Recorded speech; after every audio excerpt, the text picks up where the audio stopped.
За покажување на капацитетот на Opel одбран е погонот на сите тркала кој се разликува во двата модели од понудата.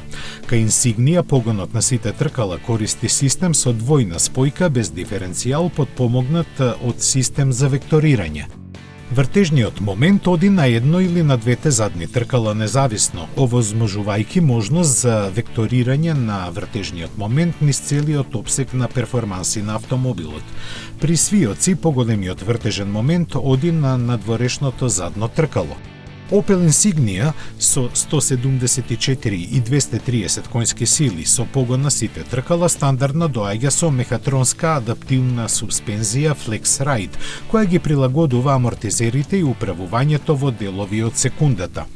Новиот Opel Grandland Hybrid 4 ја комбинира моќноста на 1,6 турбобензински мотор и 2 електрични мотори за системска моќност од 221 киловат или 300 конски сили.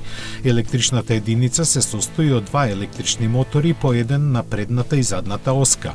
Моќноста на предниот електричен погон одговара на 81 киловат, односно 110 конски сили, а на задниот 113 конски сили. Предниот електричен мотор ја пренесува својата моќ на предните тркала преку електрифициран 8-степен автоматски менувач.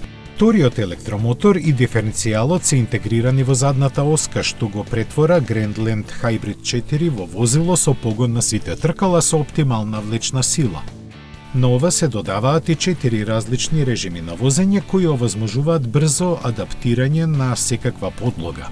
Регенеративното сопирање ја доловува кинетичката енергија за време на забавувањето, која инаку би се трошела како топлина, така што електричната енергија може да се врати во батеријата од 13,2 киловат-часа и да се складира. Со две каросериски изведби и 2 мотори, Insignia со погон на сите тркала и лимузина со извонредни манири. Љубителите на кросовери и модерната технологија во потполност ќе ги задоволат страстите со Grandland X. Нив ги обединува погонот на сите тркала.